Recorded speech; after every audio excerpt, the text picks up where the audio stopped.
Brought to you by Physics Wala.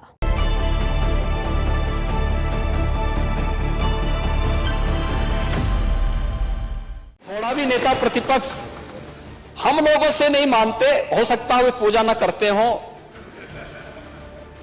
लेकिन मैं वही आ रहा हूं। मुझे लगता है कि अगर आपने चचा शिवपाल जी से ही कुछ सीखा होता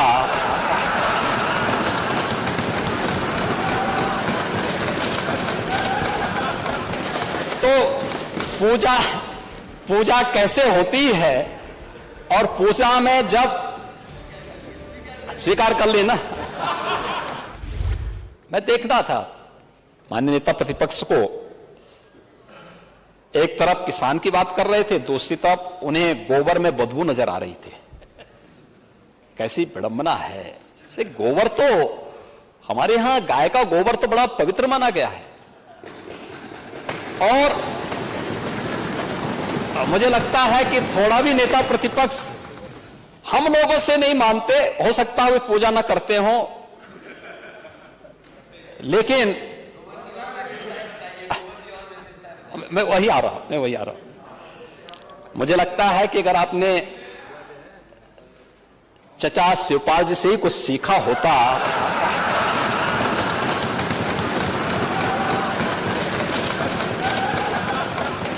तो पूजा कैसे होती है, और पूजा में जब स्वीकार कर लेना।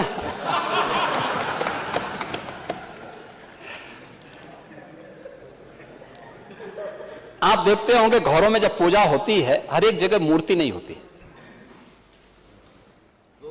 हाँ, गाय का गोबर।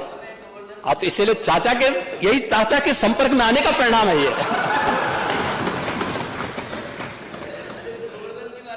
ओह, अब तो इसीलिए तो हम कह रहे हैं कि आप उस गोवर्धन को कहते थे कि गोबर हमें नहीं चाहिए। आप मुझे बताइए, कृषि प्रधान देश भारत की कृषि प्रधान व्यवस्था बगैर गाय की नहीं हो सकती, और बगैर गाय के गोबर से नहीं हो सकती है।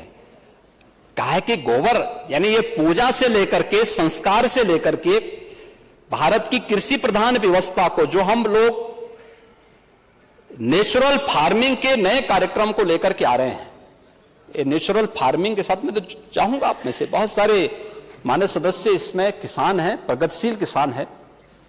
आप देखना, नेचुरल फार्मिंग आपके पेस्टिसाइड, फर्टिलाइजर और केमिकल की जितनी समस्या, यानी जो भी ये इससे इफेक्ट, साइड इफेक्ट है, इससे मुक्त करते हुए आप एक ऑर्गेनिक प्रोडक्ट देने की स्थिति में होंगे। और ये नेचुरल फार्मिंग बगैर गौ माता के संभव नहीं है, और सरकार उसको उसी दिशा में आगे बढ़ाने का काम कर रहा है। सरकार उसी दिशा में इस कार्यक्रम को आगे बढ़ाने का कार्य कर रही है। लेकिन आपको गाय के गोबर में बदबू आती है, क्योंकि अगर आपने पूजा किया होता, गाय के गोबर को लक्ष्मी के रूप में रखा होता, तो भारत की समृद्धि का प्रतीक तो वहीं से प्रारंभ होता है।